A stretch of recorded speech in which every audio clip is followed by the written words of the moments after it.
অর্ধবার্ষিক পরীক্ষায় কমন পড়ার মতো একটা paragraph, graffiti in the student movement of Bangladesh. চলো আমরা দেখে আসি কীভাবে এই প্যারাগ্রাফটাকে লিখব।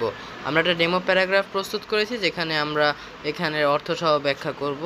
তো চলো এটা আমরা শুরু করি। টাইটেলটা হবে graffiti in the student movement of Bangladesh, অর্থাৎ বাংলাদেশের ছাত্র আন্দোলনে গ্রাফিতির ভূমিকা। আচ্ছা, এরপরে আমরা দেখি graffiti played a historic role during the inter discrimination movement of Bangladesh. মানে হচ্ছে বাংলাদেশের বৈষম্য বিরোধী ছাত্র আন্দোলনের সময় গ্রাফিতি একটা বীরত্বপূর্ণ ভূমিকা পালন করেছিল।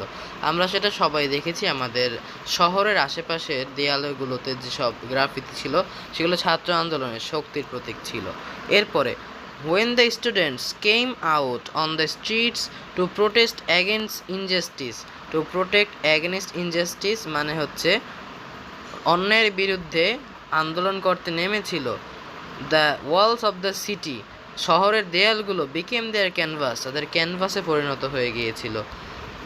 এরপর কি বলা হয়েছে, এরপরে আমরা লিখব they used red and black paint to write powerful slogans and draw pictures of resistance।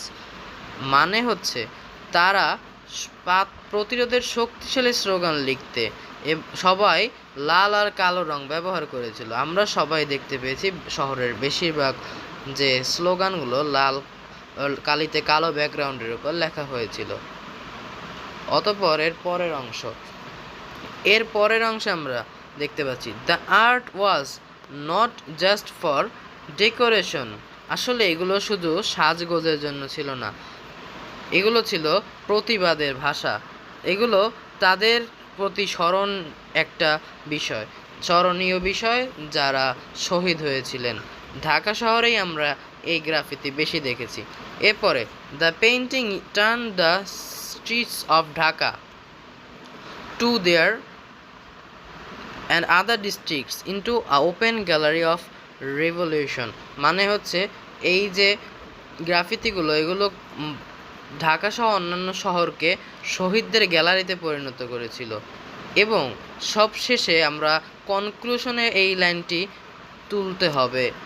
লিখতে হবে, সেটা হচ্ছে through this art the student expressed their demand. এই আর্টের মাধ্যমে শিক্ষার্থীরা তাদের চাহিদা প্রকাশ করেছিল ফর ফেয়ার কান্ট্রি, অর্থাৎ সমতাভিত্তিক দেশের জন্য and the whole nation to stand united, এবং জাতিকে একত্রিত করতে।